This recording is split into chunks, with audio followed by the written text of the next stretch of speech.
E sejam vocês muito bem-vindos a mais um episódio do Podpah, só que hoje não é só mais um episódio, né, Guilherme? Não? Não, hoje é o início, a primeira grande produção do Podpah. Sim. Que é a série Candidatos. A série Candidatos, eu cordialmente gostaria que você quisesse, às vezes, explicar o que será a série Candidatos do Podpah. Nós somos o podcast itinerante de São Paulo. Nós somos um podcast que falamos sobre diversos assuntos, porém, há um bom tempo a gente já está preocupado com as eleições de 2018 e a gente vê que a mídia não trata muito o assunto como deveria, ninguém apresenta de fato quem são os candidatos, qual é a carreira dele, qual é a história, o que tem por trás das propostas. Pensando nisso, eu e o Thiago, a gente tomou como desafio fazer uma série sobre todos os candidatos presidenciáveis às eleições de 2018. Então nós vamos fazer uma série com cada um dos 19 candidatos que estão aí no pleito. Cada um dos candidatos nós vamos citar a história, a carreira política, as polêmicas da vida de cada um deles,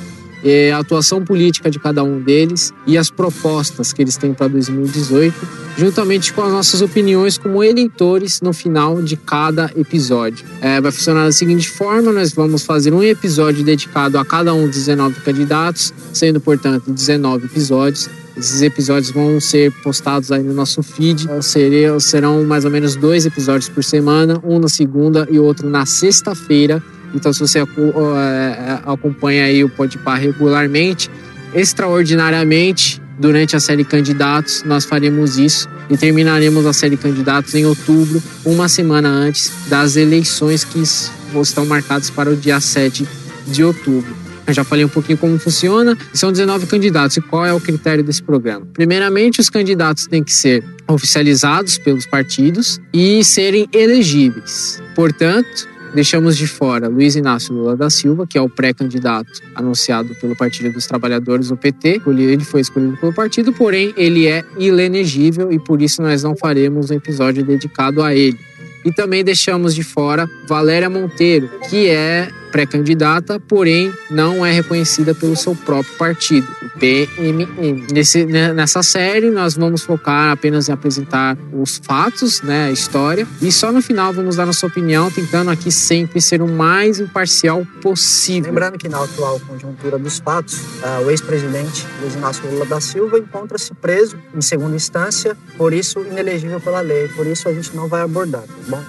Por mais que o PT insista em lançá-lo como pré-candidato, ele já se enquadra na lei da ficha limpa e torna-se inelegível, portanto. Para dar mais dinamismo à série Candidatos e também aproximar um pouco mais cada candidato dos episódios e dos ouvintes, consequentemente, entre um bloco e outro desses que a gente já explicou, a gente coloca o abre aspas, o que são os abre aspas? Os abre aspas são aí frases célebres dos candidatos e frases que elucidam um pouco mais e mostram em apenas uma frase as posições políticas deles ou o que eles acham de determinados assuntos ou como eles reagem às polêmicas. Eles sempre tentam trazer aqui frases que sejam condizentes com o programa. Exatamente. Enfim, dadas as explicações, vamos ao primeiro episódio da série Candidatos. Exato, mas antes de darmos início de fato, gostaria de desejar a todos boas-vindas. Queremos que vocês falem conosco, a gente vai deixar os meios de comunicação no final do programa, então ouçam até o final. E é isso, e vamos dar início à série Candidatos, oficializada agora, vai ficar para a história, pelo menos para a nossa história vai ficar. E dando início aí à série Candidatos, senhor Guilherme, quem seria aí o nosso primeiro candidato? É ele, né? É ele quem, rapaz? Tá ok? Tá ok? Jair Bolsonaro. Mas vai começar comigo mesmo? Vai com você mesmo. É ele mesmo. Jair Messias Bolsonaro nasceu em 21 de 3 de 1955, atualmente com 63 anos. Ele é de Campinas, aqui no interior de São Paulo. Seu estado civil é casado. Já explicando aqui, a gente procura trazer prêmios e honrarias para os candidatos, caso eles os tenham. E no caso aqui, o Bolsonaro, ele é capitão do Exército Brasileiro, pelo 9º Grupo da Artilharia de Campanha e 8º Grupo da Artilharia de Campanha Paraquedista. Sua formação é pela Academia Militar das Agulhas Negras, a AMAN. Como profissão, Bolsonaro acumula a profissão de militar, da reserva e político também. Seu partido é o PSL, o Partido Social Liberal. Eu sou o Thiago Almeida. E eu sou o Guilherme Souza. E vamos aí ver sobre a história do Bolsonaro. Iniciar a série Candidatos.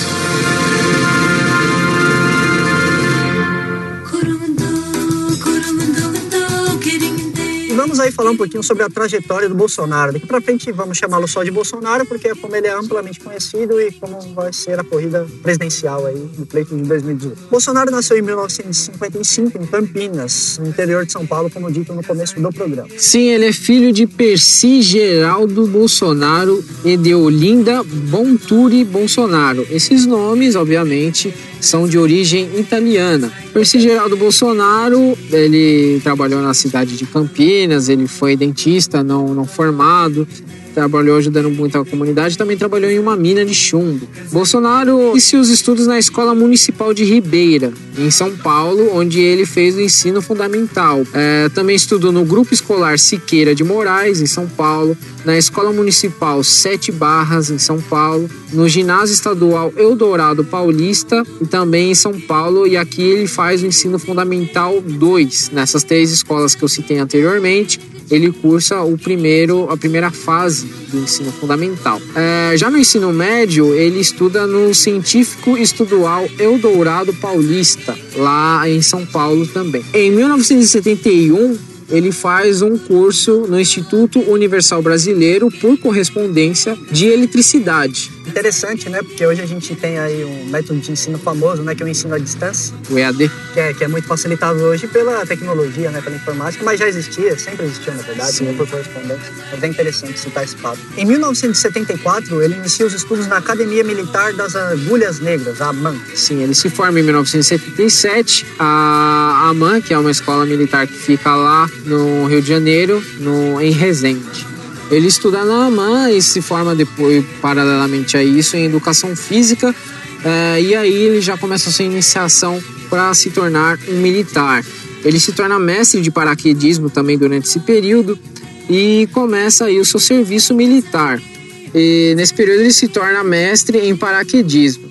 E vamos falar um pouco da carreira militar dele, né? Concluiu o curso de paraquedismo militar em 1977. Um curso muito interessante porque 250 estudantes começaram, mas terminaram somente 35. E nesse período, Bolsonaro se torna mestre em paraquedismo. Vale lembrar que o paraquedismo é uma honraria muito alta dos militares, são considerados aí militares de elite. Ele também participou do 21º Grupo de Artilharia de Campanha, em 1978.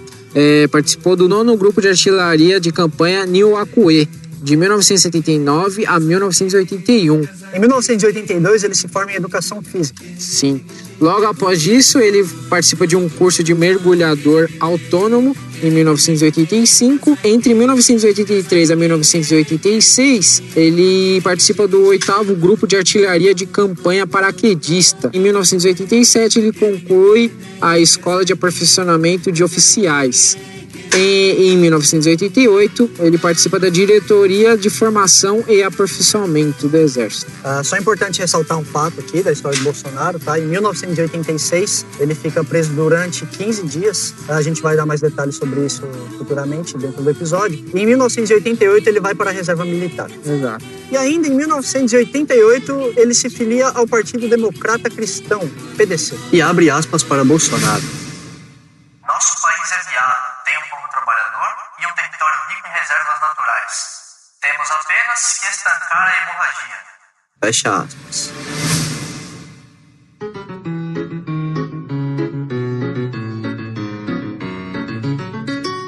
Agora a gente vai falar um pouquinho sobre a carreira política do Bolsonaro. O Guilherme explicou lá no começo do programa que a abordagem da série Candidatos vai ser um pouquinho da trajetória pregressa do candidato, um pouco da carreira política do candidato, caso tenha, seguidos de propostas, depois de polêmicas e finalmente as nossas opiniões. Então agora a gente vai falar sobre a carreira política.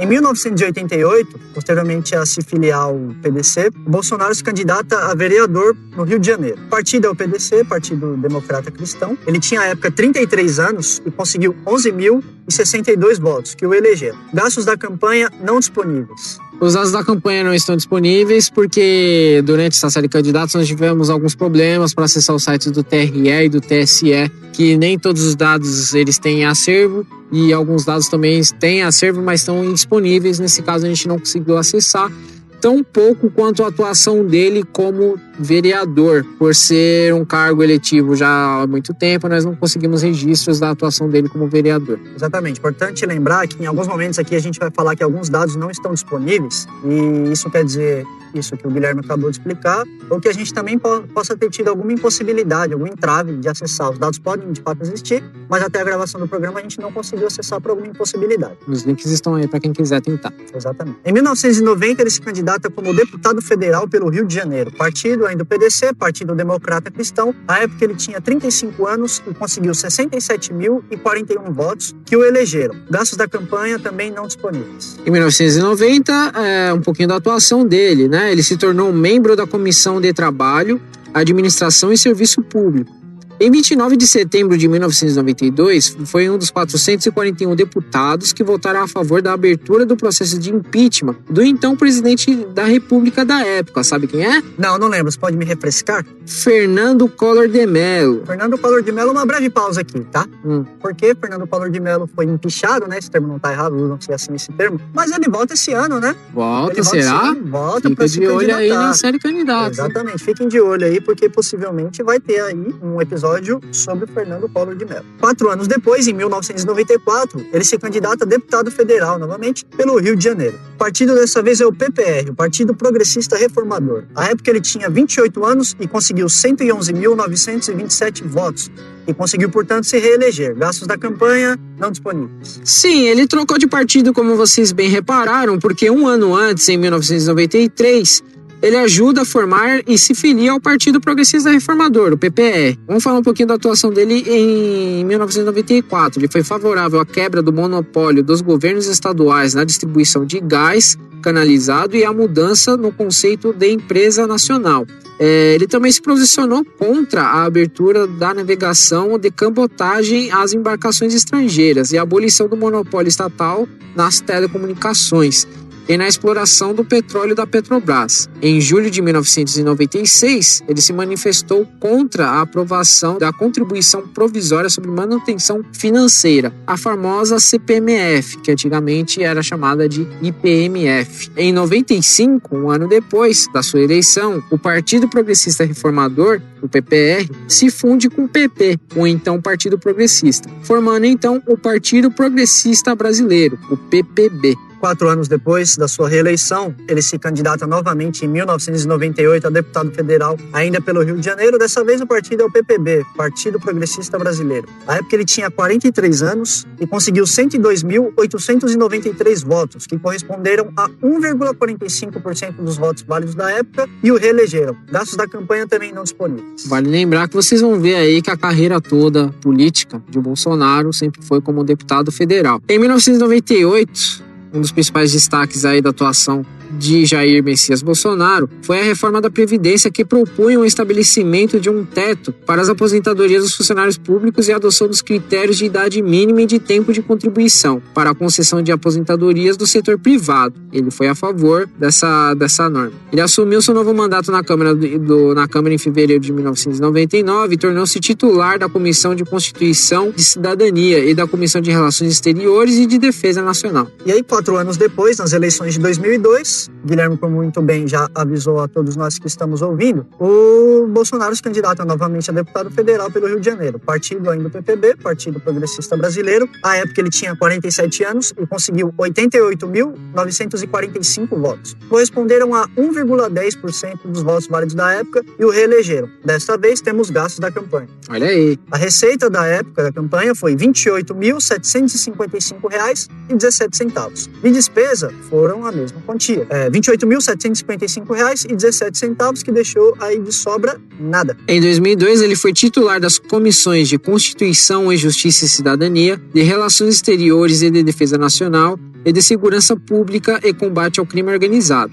Ainda no início de 2003, ele se declarou contrário à reforma da Previdência proposta pelo governo federal. Ainda naquele ano, ele deixou o PPB, o Partido Progressista Brasileiro, para se filiar ao PTB, Partido Trabalhista Brasileiro, no início de 2005. Logo depois, ele deixou o PTB e se filiou ao Partido da Frente Liberal, o PFL. Porém, em abril, ele deixou o PFL e foi para o Partido Progressista, que desfez a fusão.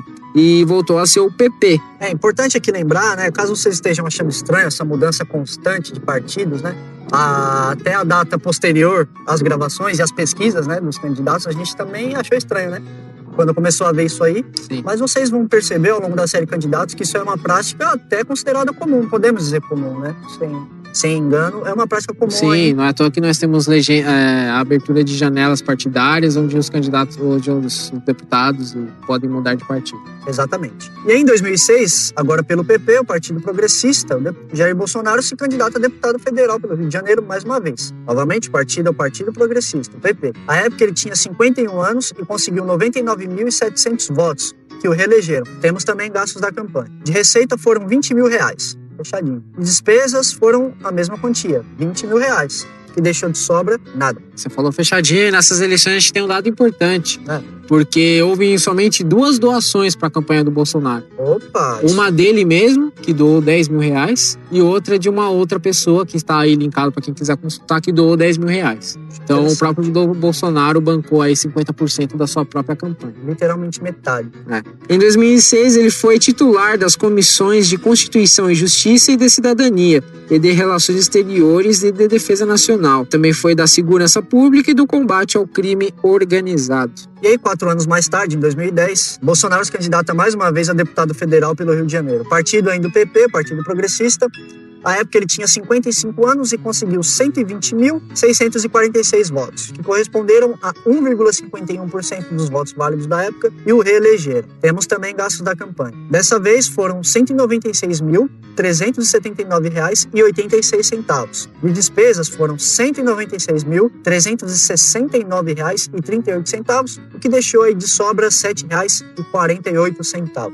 E vem cá, o que dava pra fazer com R$7 em 2014 e 54 centavos? 2010. 2010. Rapaz, em 2010, com R$7. E 54 centavos. E 48 centavos. 48 centavos. E 48 centavos, eu acho que... 7,50. 7,50, porque, né? O Brasil nunca usou as moedas de 1 centavo, né? Vamos dizer a verdade. Bom, acho que dava assim pra você pegar ali um final de semana, na sua casa lá, estavam estudando, certo? Nós éramos estudantes na época. Acho que conseguiríamos sim ir ao mercado e comprar um pacotão de salgadinho e um refrigerante pra comer aí pelo menos no sábado e no domingo. E trazendo aí o último cargo aí político da carreira do Bolsonaro até então, porque ainda está em vigência, Bolsonaro se candidata em 2014 a deputado federal, mais uma vez pelo Rio de Janeiro, partido ainda do PP, Partido Progressista. À época ele tinha 59 anos e conseguiu 464.572 votos que o reelegeram. Aqui também não temos gasto da campanha. Os dados da campanha de 2014 existem, tá? Só que até o momento dessa gravação eles estão indisponíveis. Vamos fazer um apanhado da atuação do Jair Bolsonaro entre 2010 e 2014.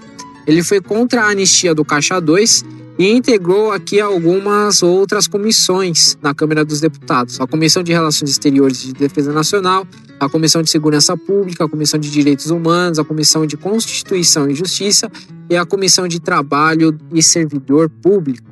E abre aspas para Bolsonaro. O erro da ditadura foi torturar e não matar. Fecha aspas.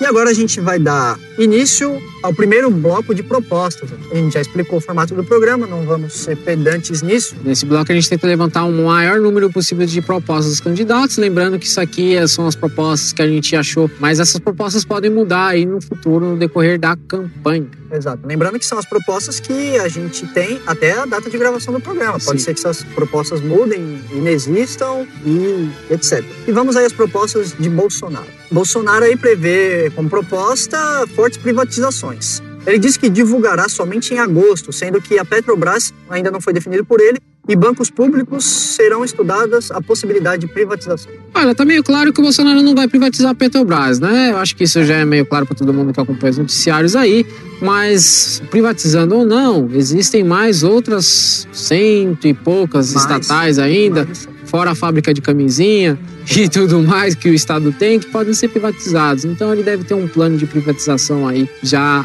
sendo estudado. Exatamente. Antes crítico, agora o Bolsonaro defende a manutenção do Bolsa Família, só que com auditoria. Essa é uma proposta dele, então, fazer uma auditoria no Bolsa Família. Uma reforma previdenciária também é uma outra proposta aí trazida pelo Bolsonaro. Lembrando que ele é veementemente contra a reforma previdenciária que o governo do Michel Temer tentou, sem sucesso, passar, porque não foi aprovado. Ele é veementemente contra, dizendo que em estados do país, a expectativa de vida chega a ser menor do que o tempo estipulado pela Previdência que o Temer tentou passar. E, na visão dele, ele quer fazer uma outra reforma aí que enquadre melhor essas pessoas. Ele que, inclusive, como deputado federal, votou contra a reforma do Temer. Exatamente. Mas lembrando que, independente do candidato que assumir a presidência da República em 2018, vai ter que lidar com a questão previdenciária. Não tem como governar sem resolver esse BO. Exato, isso é um adendo muito importante. Como militar assumidamente insatisfeito, né, com a segurança nacional, ele traz aí como proposta o endurecimento das leis penais. Bolsonaro tem suas posições políticas de segurança bem definidas e ele pretende fortalecer ainda mais essa questão do cárcere, né? Pessoas que são liberadas antes de cumprir sua pena, a questão de indultos e tudo mais, ele pretende rever tudo isso aí. Uma reforma tributária rumo ao único imposto federal também é uma outra proposta aí do Bolsonaro. Só deixando claro aqui que vocês vão ver essa proposta muito mais vezes aqui durante a série Candidatos. Sim. Muitos outros candidatos vêm como proposta aí primordial. Basicamente é fazer com todos os diversos impostos que existem se tornem um só. Exato. Uma outra proposta aí de Bolsonaro seria a redução da maioridade penal. Ele tentou articular isso bastante vezes na Câmara, quase conseguiu quando estava sendo aprovado. É uma medida meio polêmica, porque o pessoal de direitos humanos, inclusive que o Bolsonaro não gosta muito, sempre apresenta o contraponto, mas é o que ele defende particularmente. Exatamente. Uma outra proposta aí do Bolsonaro é política de proteção da família e planejamento familiar. Essa proposta dele surge com aquela polêmica do kit gay, que não cabe aqui no episódio, mas, resumidamente falando, ele diz que as famílias têm que ter mais liberdade em relação à educação dos seus filhos e que ele é contra algumas posições doutrinárias dentro da escola. Resumidamente é isso. E ele traz aí como proposta essa política de proteção da família e planejamento familiar. Revogação total do Estatuto do Desarmamento é uma outra proposta e muito polêmica do Jair Bolsonaro. Sim, ele pretende revogar, como todos sabem.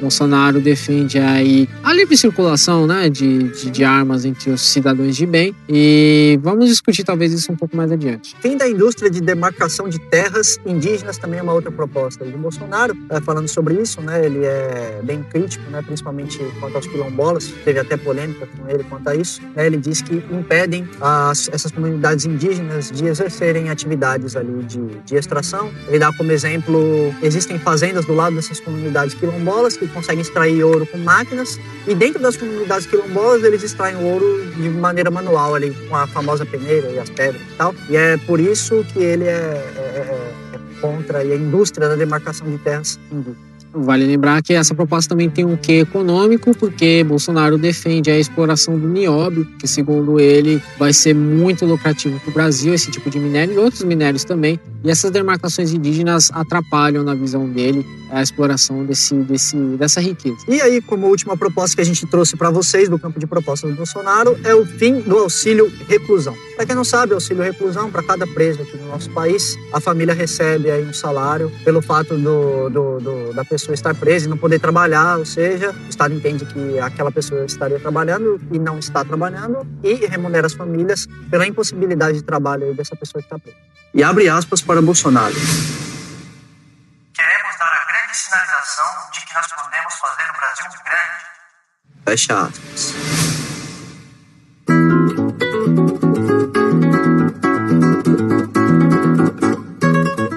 E agora a gente entra no bloco das polêmicas. Lembrando que a gente vai fazer isso com todos os candidatos ao decorrer da série. E com Jair Bolsonaro não seria diferente. Sim. E já adianto para vocês que o Bolsonaro coleciona algumas.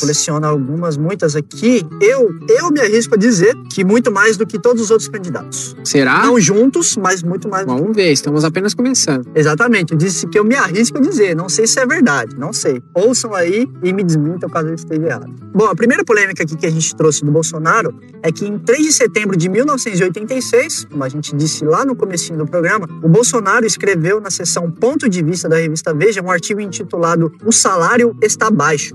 Isso rendeu 15 dias de prisão para ele. O fato é que isso sensibilizou os demais militares, que o enviaram cartas, tendo apoio explícito de oficiais do Instituto Militar de Engenharia e de esposas de oficiais também, que fizeram protestos em frente ao complexo militar da Praia Vermelha, no Rio de Janeiro. Bolsonaro foi absolvido pelo STF 2 anos depois, lembrando que ele ficou preso só por 15 dias. Bom, vamos agora voltar ao campo da história e vamos apresentar os fatos que resultaram nessa prisão. Vamos. Primeiramente, vamos falar do coronel Carlos Alfredo Pellegrino, que descreveu na época Jair Bolsonaro com excessiva, abre aspas para ele, com excessiva ambição de realizar-se financeiramente e economicamente. Fecha aspas. Segundo o superior coronel Alfredo Pellegrino, ele ainda completa.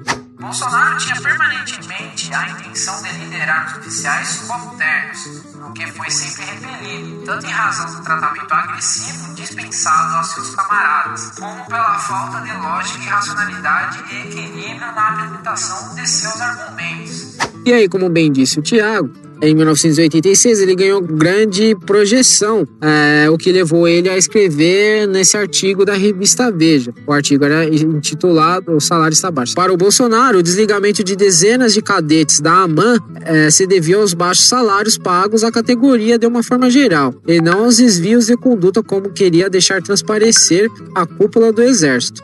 O artigo provocou a sua prisão por 15 dias, como já foi dito, por infringir o regulamento disciplinar do Exército. A atitude de seus superiores levou à reação de oficiais da ativa e da reserva, inclusive o general, na época, o Newton Cruz, ex-chefe da Agência Central de Serviços Nacionais de Informações, que é a SNI, no governo João Figueiredo. Só que ele recebeu apoio, dos militares da reserva e da ativa na época. Bolsonaro recebeu cerca de 150 telegramas de solidariedade das mais variadas regiões do país, além do apoio de oficiais do Instituto Militar de Engenharia, o famoso IME. Uma outra polêmica que a gente trouxe aqui foi uma polêmica que ficou conhecida como beco sem saída. Essa é grande, tá, gente? Peço paciência aqui que eu vou tentar trazer o maior número de detalhes. Em 27 de outubro de 1987, Bolsonaro informou a repórter da Veja, Cássia Maria, sobre a operação Beco Sem Saída.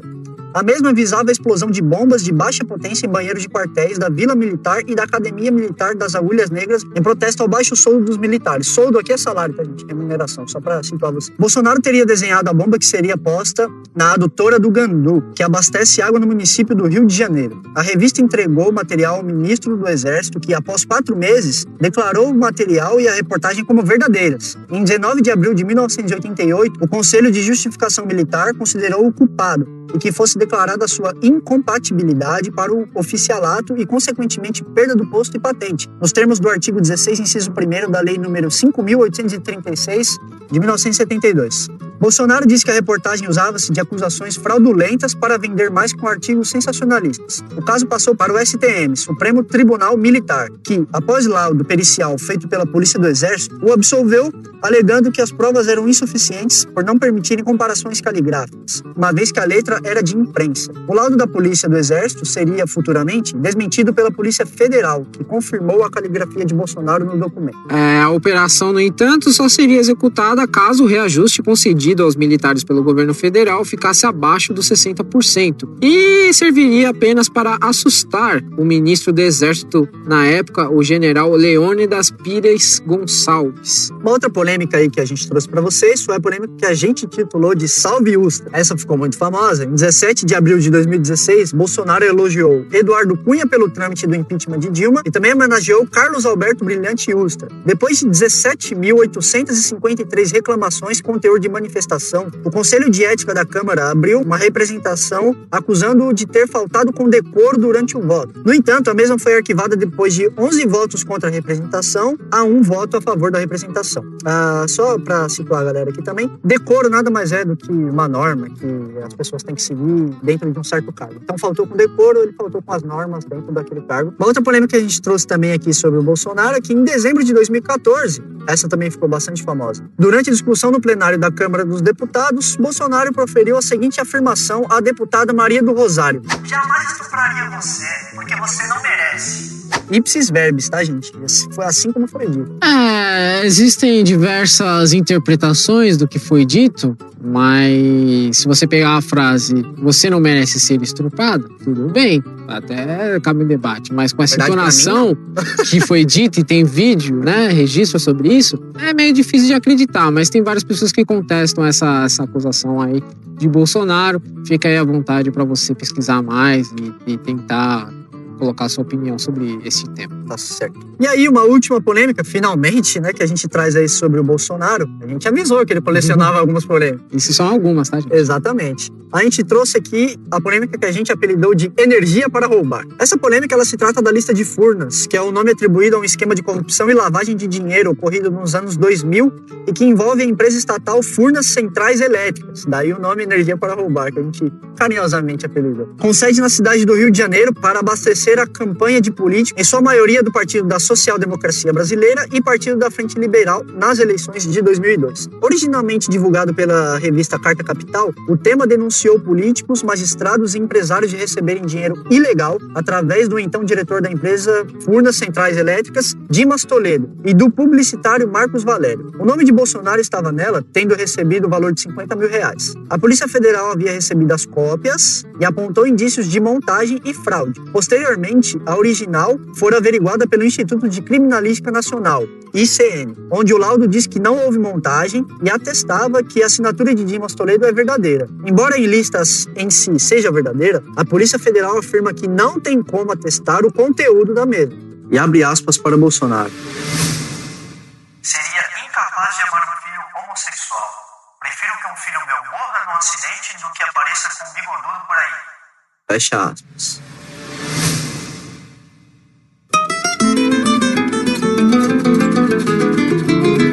E agora a gente vai dar início ao bloco que, na minha opinião, já deixo aqui de antemão avisado para vocês, é o bloco mais interessante, o bloco mais legal aqui da série Candidatos, que é o bloco de opiniões. Mas antes, nós temos que ser muito corretos e muito honestos em dizer que tudo que foi fato, tudo que foi história, tudo que foi informação foi dado até aqui. Daqui para frente são as nossas opiniões única e exclusivamente. Eu, aqui, já deixo claro para vocês, que eu acho muito interessante que vocês ouçam esse bloco de opiniões, embora vocês devam se sentir livres para ouvi-lo ou não. Mas por que eu considero que vocês ouçam? Porque aqui a gente vai trazer possíveis contradições, possíveis elogios e entrar mais em detalhes em algumas coisas que a gente citou aqui durante o programa. E com isso a gente vai formar debates e com debates a gente forma as nossas opiniões também. E aí entra no senso comum de escolher o melhor candidato para 2019. Lembrando que a gente também vota nessas eleições. Exatamente.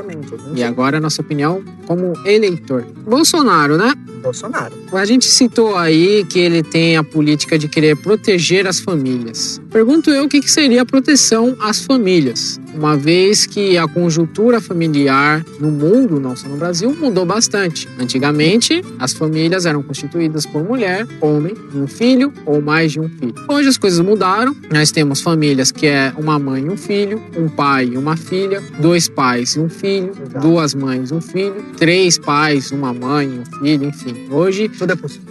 Tudo é diferente. E como que você enquadra o que é uma família? Para mim, uma família é uma união de pessoas, né? Se é reconhecida pelo Estado ou não, isso é outra questão. Exato. Mas hoje a questão de família mudou bastante. Se a gente pegar as regiões mais pobres da cidade, principalmente aqui em São Paulo, o número de mães solteiras ou mães que cuidam dos seus filhos sozinhas é muito grande, né? Mamãe foi uma dessas. Exatamente. Então é difícil você querer trazer essa visão cristã de família, que é como ele traz, numa realidade que já não é mais essa. Inclusive, falando sobre essa coisa da moral cristã, o Bolsonaro sempre teve um discurso muito forte, mais voltado aí para o militarismo, e engana-se quem acredita que ele sempre foi conservador, muito pelo contrário. Exato. Ele já foi preso, inclusive, por um movimento, podemos dizer, entre aspas, sindicalista, uma vez que ele defendeu aí a sua categoria de trabalho. Eu não sei se existe de fato um sindicato dos militares, até onde eu sei não, por favor avisem-nos caso existir, mas foi em prol de uma causa que os demais sindicatos, por exemplo, lutam, né? Aumento salarial. E que, entre miúdos, nem deveria existir, uma vez que os militares né, a priori, estão ali dispostos a defender a nação.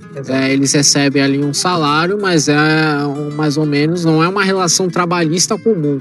É uma ajuda que o Estado paga a eles. Não se pode colocar como uma relação de trabalho. O militar, ele não vai lá e bate o ponto e dá 6 horas da tarde, ele tira o ponto, pega o metrô e volta para casa. Não é bem assim que funciona, mas ele tem total liberdade para defender as causas. Porém, de repente, ele mudou o discurso e passou a defender a moral judaica cristã, inclusive defendendo aí o Estado de Israel na política internacional, o que abre para outras questões, lembrando que o Brasil reconhece aí os 2 estados, tanto Israel como a Palestina, que é um estado em disputa. E Jerusalém, né? Isso. Defende que Jerusalém não é a capital de Israel, é a capital dos 2 estados. E ele pretende mudar isso e de repente ele mudou essa moral. Me pergunta aqui se é por causa do apoio que ele vem recebendo aí dos partidos considerados cristãos aí para sua campanha de presidência da República. Outra polêmica também, aqui já entra uma polêmica, é que segundo uma matéria da Veja, Bolsonaro usaria bots, robôs, olha só, em suas contas sociais para se autopromover. Não vamos ser hipócritas aqui, realmente existe o mercado de bots, né? E como que ele funciona. O mercado, de certa forma, é legal, porque isso aí é vendido pelas próprias redes sociais. Nem só pelas próprias empresas, mas por outras empresas também. Mas não existe dentro das redes. Exato, mas a questão é que não existe nenhuma legislatura que proíbe esse tipo de coisa. Existem empresas especializadas que vendem bots, seguidores e tudo mais, e o próprio Facebook, por exemplo, vende a possibilidade de você ser mais influente, caso você queira. Inclusive, quero só trazer um detalhe aqui, que não é tão importante, mas acho que cabe no debate. O Facebook, né, já foram investigados, tem várias farms, várias fazendas de likes, de compartilhamento na China. Sim. Na China, um negócio assim que você vê uma parede cheia de celulares e que as pessoas ficam ali, né, operando os celulares para realmente fazer esse serviço que é proposto pelo Facebook. É assim que funciona pelo Facebook, como funciona pelas outras redes sociais e outras agências, eu não posso confirmar, mas no Facebook é assim. Outro ponto que eu queria ressaltar é que ele se aliou aos religiosos, como vocês bem sabem, como eu já citei aqui. Inclusive Magno Malta, que é um religioso muito forte lá dentro da política brasileira. Isso, inclusive Feliciano também. Feliciano também. E também é outro que coleciona grandes polêmicas aí, né? Feliciano e o Malafaia também. Exato. Malafaia que inclusive celebrou um dos casamentos de Jair Bolsonaro. Exato. Por que ele teria se aliado aí aos partidos cristãos, né?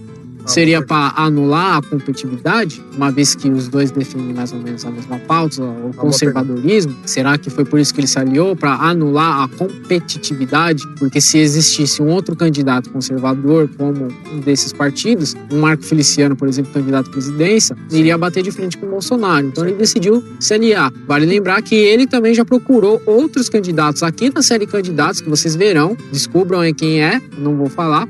Ele já se aliou a outros candidatos, já procurou aliança com os outros candidatos que tinham essa visão conservadora política. Exato, e lembrando que isso aí que o Gui está trazendo é uma opinião e uma observação muito bem feita, porque a gente sabe que a dita bancada evangélica dentro da política é grande. Então faz todo sentido. Justamente para conseguir apoio no Congresso, caso ele seja eleito. Aqui eu vou trazer um ponto muito interessante da Rússia, né? A Rússia, que teve a Copa recentemente, inclusive a França foi campeã. Já tô adiantando aqui, zoeira, pode tirar, mas vai ser. Eu vou dar um exemplo, vocês vão ver onde eu quero chegar. Na Rússia, desde o tempo de Stalin, pasmem vocês, o homossexualismo é proibido. Sim. E até hoje o homossexualismo na Rússia não é ditamente proibido, mas é proibido, por exemplo, você ficar com outro homem ou com outra mulher em lugares públicos, porque isso influenciaria outras pessoas a essa cultura homoafetiva, segundo a Rússia. Tá? Só uma pequena correção, com todo respeito, senão o pessoal politicamente correto vai comer teu couro. Homossexualidade, desculpa aqui o termo, tá? Existem leis que proíbem a demonstração de afeto homossexual em lugares públicos. Da Rússia, hein, gente? Isso. É claro. Aí eu me pergunto, trazendo para cá para o cenário brasileiro, uma vez que Bolsonaro se aliou aos partidos cristãos, e nós sabemos muito bem a posição sobre isso dos partidos cristãos, tem partidos até que deixam isso já explícito no manifesto. Sim. E ele já se declarou aí contra o conteúdo gay nas escolas. Sim. como que ele reagiria a essas posturas, a essas pautas, entre aspas, anti-LGBT, sendo presidente da República. Ele pode até não dar muita importância para isso, mas ele vai ter que atender a contrapartida, porque os partidos cristãos estão apoiando ele, e quando ele for eleito, ele vai ter que agradar esses setores que apoiaram ele na candidatura. Exato. Então, se vier uma proposta de lei dessa, como que Bolsonaro irá reagir? Então, eu não acredito que, ou como muitas fake news levantam por aí, inclusive Bolsonaro levanta várias fake news, inclusive as polêmicas que a gente trouxe, que são as que existem. Sim. Os que vocês não viram aqui, ou são fake news, ou não têm dados concretos. Usem nosso podcast como base para saber do que o Bolsonaro é acusado, das coisas que ele já fez, mas ele não pretende aí criminalizar a homofobia, entre aspas. Mas, se vier uma lei dessa, como que vai ser a postura dele, né? Lembrando que ele não controla o que é apresentado no Congresso. E acredito eu que deve ter várias leis desse tipo na fila para entrar em debate no Congresso. Como que ele reagiria a isso, né? E deixo aqui essa opinião. E outra opinião também para finalizar a minha parte. Como eu disse, ele defende Israel e também ele já andou se aproximando aí de Taiwan. Sim, né? É verdade. E isso levanta um grande problema na política econômica e na política internacional, porque na política internacional existem duas Chinas e você pode reconhecer apenas uma. A China capitalista, que é Taiwan, que quando teve a revolta de Mao e tudo mais, né, ou a revolução comunista dentro da China, os capitalistas foram para a ilha de Formosa, atualmente Taiwan, e se ficaram reclusos ali o partido de direita, enquanto o partido de esquerda governa o restante da China. E tanto a Taiwan como a China não reconhecem umas às outras. A China reconhece que Taiwan é uma península, uma ilha, uma região rebelde, e Taiwan não reconhece a China. E as duas é assim, ou você negocia com uma, ou você negocia com a outra. Sabemos que o Brasil faz parte do BRICS. É Brasil, Rússia, Índia, China e África do Sul. Como é que vai ser isso? Ele começou a conversar com Taiwan, ele vai querer firmar algumas coisas com Taiwan só por base ideológica. É que eu sempre critico os dois lados. Tem gente que quer fazer negócio, né? Já teve governos aí que procuraram negócios com Angola, com Venezuela e com a China, que são países comunistas. Sim. E aí a gente tem que criticar o outro lado. Porque é certo, então, um cara que é de direita, conservador, fazer negócio somente com países capitalistas? Não, a balança comercial é muito mais interessante para o Brasil ser parceiro da China do que ser parceiro de Taiwan. Taiwan, inclusive, que está sofrendo com isso, que não consegue mais competir com a China e nem vai conseguir, porque são mais de não sei quantos bilhões de chineses, enquanto Taiwan é super pequeno. Mais de 1 bilhão. Tem essa questão que o Bolsonaro está levando não só internamente essas questões conservadoras de direita para dentro do país, como para fora também na sua política externa. E isso não dá muito certo. Exato. Inclusive, tem um outro argumento que corrobora isso aí que você, na minha opinião, brilhantemente trouxe. Que o Bolsonaro ele é muito crítico, ele disse que a China está comprando o Brasil. Só que aí ele vai para um território que internacionalmente fica complicado definir qual país ele quer estabelecer de fato essas relações econômicas. Porque Taiwan se considera independente. Mas a República Popular Democrática da China considera Taiwan, como você muito bem disse, uma parte da China, embora rebelde. Então fica aí essa dualidade, né? O Bolsonaro critica que a China está comprando vários pedaços do nosso país, né? Vários setores também, mas, né, foi num país que é considerado por muitos parte da China também. E muito, muito interessante essa sua observação, muito válida, a gente tem que ficar de olho nisso aí e cobrar o candidato sobre isso. Agora vamos lá, vou dar as minhas opiniões aí, terminadas do Gui. Realmente, esse ponto que você tocou, foi um ponto que inclusive eu nem me toquei, da Rússia, né, que passou aí por um regime comunista fortíssimo, né, que provou que não dá certo, por isso acabou se dissolvendo. E lá existe essa lei, né, anti-LGBT, vamos colocar assim para generalizar mais o assunto. E aqui no Brasil, né, a gente tem o Bolsonaro, que ele é muito forte aí com as opiniões dele. E aí, dependendo do momento, dá a impressão, vou falar da impressão porque eu não quero colocar alguma coisa que ele de fato não disse, mas dá a impressão que ele realmente é contra os gays, só que em outros discursos ele fala que não tem nada a ver com a vida deles, eles vão fazer o que eles quiserem da vida deles. E realmente fica muito dúbio aí. E se misturar com a questão que o Gui trouxe aqui pra gente, dessa mistura dele com a bancada evangélica, realmente é um tema de muito debate. Eu sou um cara aqui que, pra quem já ouve bastante o Podpah, sabe que eu sou contra aí algumas políticas de esquerda, dessas que são segregadoras e que querem dividir a população entre os gays, entre os negros, entre as mulheres e etc. Mas nesse caso, a gente não pode deixar uma convicção religiosa por meio do Estado ser maior do que a liberdade do indivíduo. Eu, como cara que concordo com o liberalismo, não com tudo, mas concordo com o liberalismo, e concordo com algumas ideias de Bastiat, digo algumas porque não conheço todos, infelizmente. Mas Bastiat traz aí 3 direitos essenciais à vida humana: a propriedade, a liberdade e a segurança. Se o indivíduo ele tem direito à liberdade, então o Estado não pode, ainda mais por meios religiosos, dizer qual tipo de família eu posso ou não formar. Sim. E por que eu estou trazendo isso para o debate? Porque o Bolsonaro, ele é batido por vários frontes, né, por vários lados, acusado de não entender nada de economia. E, para suprir esse déficit dele, ele chamou o Paulo Guedes. Paulo Guedes, que eu vou tecer mais comentários sobre ele um pouco adiante. E Paulo Guedes é um liberal assumido, né, pós-doutorado em economia, então quer uma figura maior do que ele, não estou dizendo que ele é único, mas quer uma figura maior do que ele, porque é difícil encontrar, né? Então esse peso aí de liberdade, de liberalismo que ele tem com Paulo Guedes, se ele se contradizer com esse peso moral do Bolsonaro, ele vai ter sérios problemas daqui para frente. Porque ou ele assume que o Estado não tem poder para fazer isso por meio da religião, e aí de fato ele faz aquilo que ele já falou em alguns discursos, que é cada um com a sua vida, e, né, fazendo valer o princípio liberal aí de Bastiat, que eu tenho certeza que o Paulo Guedes deve concordar por ser um liberal, ou ele assume que ele vai contra os princípios liberais do próprio economista, entendeu? Porque o economista dele é liberal, mas a gente tem que lembrar que o liberalismo não é só econômico, a gente tem várias ideias liberais fora da economia também. Inclusive ideias liberais que entram dentro do plano econômico também. Exatamente. Ou uma coisa influencia a outra. Exatamente. Não tem como ser liberal somente na economia. Exato. Outra coisa muito importante, importantíssimo.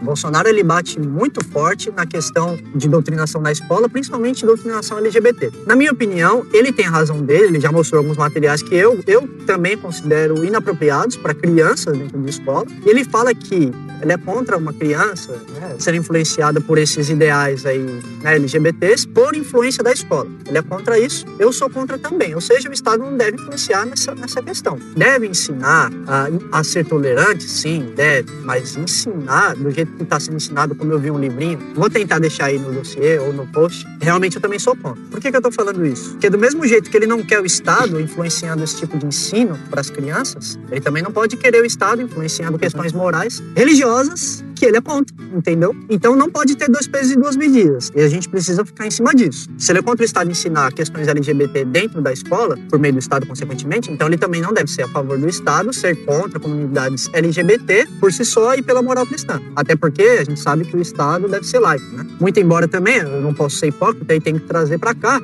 a liberdade religiosa que existe aqui no nosso país, né? Às vezes não tão cumprida, mas ainda assim existe, por lei. Por que eu tô falando isso? Porque também, por outro lado, o Bolsonaro, ele não pode ser condenado por ter as convicções morais dele.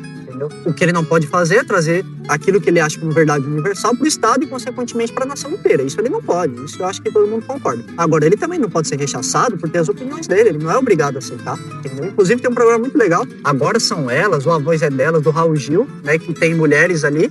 O corpo do programa, do quadro, na verdade, é feito só por mulheres. Inclusive, quando eu digo só por mulheres, tem lá também Gretchen, que é filha da Gretchen, né, que nasceu mulher e hoje se assume homem. E ela também faz parte do quadro que eu acho bem democrático, né? A gente tem que procurar esses espaços por aí, não por lei. Não tentando empurrar minorias. Exato. Do jeito que eu já critiquei aqui, não vou me delongar. Mas é esse o ponto, né? Inclusive, esse programa é muito interessante. Foi um programa bem legal, eu assisti, foi bem bacana, foi bem democrático, ele não foi atacado. A Tami, inclusive, concordou com ele em algumas coisas. Ela fala, olha, vou chamar de ela, tá? Tem gente que chama de ele. Ninguém é obrigado a aceitar, e realmente ninguém é obrigado a aceitar, mas todos são obrigados a respeitar. Nesse ponto, eu encerro minha opinião aqui. Queria trazer aqui uma coisa bem interessante. Teve uma esposa do Bolsonaro que ela era secretária parlamentar na Câmara dos Deputados. E depois de pouco mais de um ano com Bolsa, né, e aqui eu já vou até explicar uma coisa para os ouvintes, a gente tende a dar apelidos carinhosos para os candidatos. Sim, o Bolsonaro é o Bolsa. No caso do Bolsonaro é o Bolsa, Bolso, Borsa, Borso,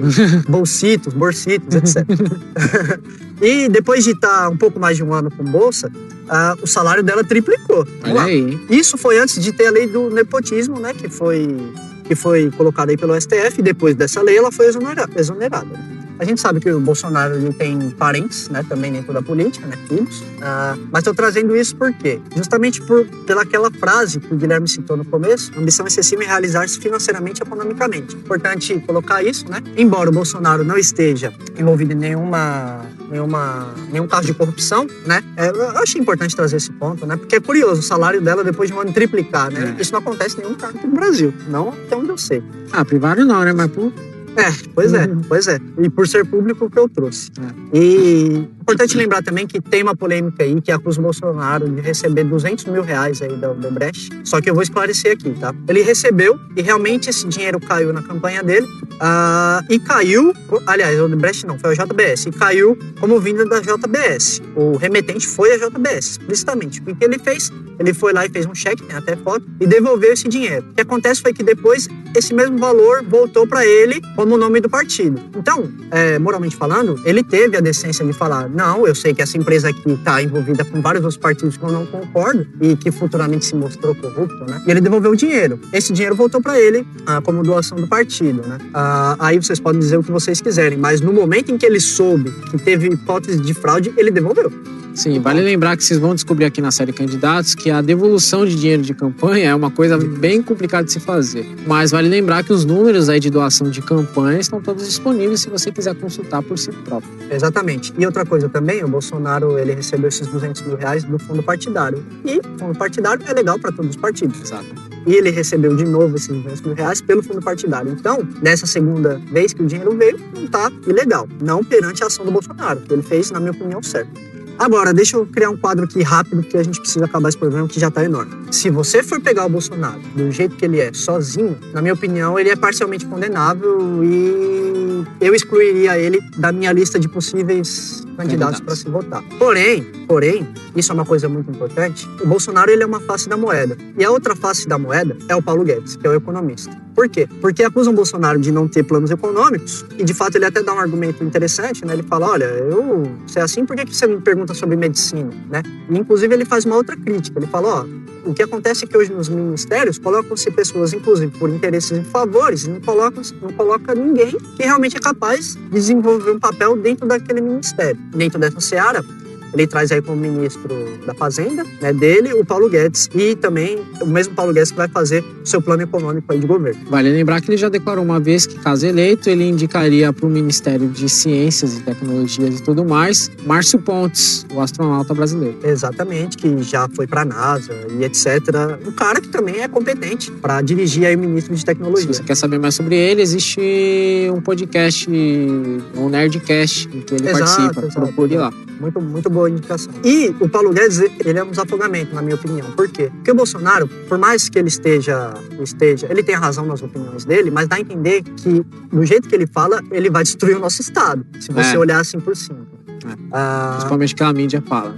Exatamente. Inclusive, né, vou tocar aqui na questão das armas rapidinho. Eu sou a favor da liberação de armas, só que antes da liberação de armas, eu sou a favor de uma melhoria expressiva que hoje se mostra muito necessária, que é a segurança pública. Na minha opinião, você dar armas sem mexer na segurança pública é a mesma coisa que falar pro cidadão o seguinte, olha, nós não somos capazes de te proteger pelo Estado, então nós vamos te dar o direito a ter uma arma e você que se vive. Vejam bem, eu sou a favor da liberação de armas, mas não sou a favor da liberação de armas, assim como não sou a favor da liberação de drogas, enquanto a gente não arrumar a situação de segurança aqui no nosso país, que a gente sabe que está em caos. Aí eu trouxe aqui umas frases do Paulo Guedes que eu achei assim bem contundentes e que sustentam bastante, que tornam muito fortes essa aliança aí de Paulo Guedes e Bolsonaro, né?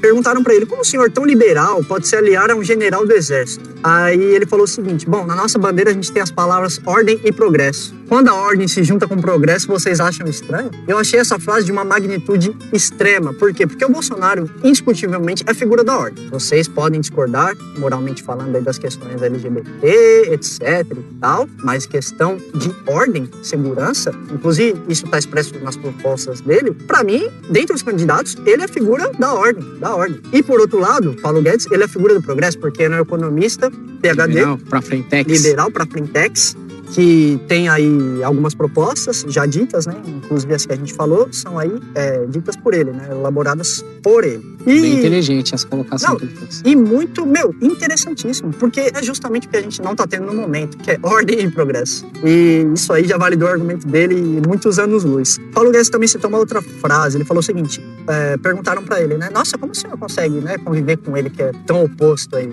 Ele falou o seguinte, o Jair evolui com uma velocidade muito maior do que os economistas brasileiros evoluíram e que os presidentes passados evoluíram. Isso é muito interessante, porque no passado o Bolsonaro ele foi contra a privatização, sim, que o Fernando Henrique propôs. Sim. Ele foi contra essa privatização, inclusive ele foi questionado quanto a isso. Ele falou, bom, como o senhor, que no passado era contra privatizações, foi contra lá no governo do Fernando Henrique, foi contra o Plano Real, que foi o único plano que deu certo, conseguiu estabelecer a economia, e hoje se diz liberal. E o Bolsonaro, ele dá um argumento que é simples, mas muito verdadeiro. Ele fala, as pessoas evoluem, quem não evolui são idiotas. Sim, ele assume que ele tinha uma posição e que ele mudou. Isso é bonito de ver uma pessoa. Isso é muito bonito. Isso é muito bonito e muito honesto. E realmente a vida é assim. Quem falar que nunca evoluiu em nenhum momento da vida tá mentindo. Eu, por exemplo, nunca fui interessado em política, né? Acredito que você também, durante esse tempo da sua vida, de um tempo pra cá, nós dois juntos, né? Que é até legal, porque um vai dando força pro outro. A gente tá bem interessado em política, inclusive. Estamos aqui na série Candidatos. Exatamente, estamos aqui na série Candidatos. Uma outra frase dele também, do Paulo Guedes, foi que ele disse o seguinte, ele chegou no Bolsonaro e falou, você vai ser o primeiro presidente da República nos últimos 40, 50 anos que vai amputar os seus próprios poderes. Aí você fala, mas quem garante que ele vai conseguir fazer isso aí com o Bolsonaro? Bom, eu não posso garantir, ninguém pode garantir, mas o Paulo Guedes, ele disse que o Bolsonaro, ele dá muita liberdade pro Paulo Guedes desenvolver suas propostas. Inclusive, né, ele disse que conversa direto com o Bolsonaro e o Bolsonaro, né, ouve as propostas dele e fala pra ele, vai escrevendo aí. O que é muito importante, porque ele dá liberdade. O que é totalmente oposto à visão que a gente tem, que até mesmo eu tinha, dessa visão aí impositora, ditadora, né, déspota até do Bolsonaro. Durante essa entrevista também, o Paulo Guedes fala o seguinte, que muitas pessoas chegam nele e falam, mas o Jair não entende nada de economia. Ele dá uma frase também bem interessante. Ele fala o seguinte, quem congelou o preço e poupança sabia de economia? Entendia alguma coisa de economia? Referindo-se aí à época do Collor, né, que foi empichado. E realmente foi aí uma resposta que eu considerei muito inteligente, né, embora simples. E para finalizar aí, ele diz uma coisa muito interessante, que a gente inclusive critica, que a direita, ela deixa muito de olhar pro lado social da coisa, né, da política. E o Paulo Guedes, ele fala o seguinte, o Estado ele é próximo do máximo por estar bem próximo do PIB, ou seja, se referindo aos gastos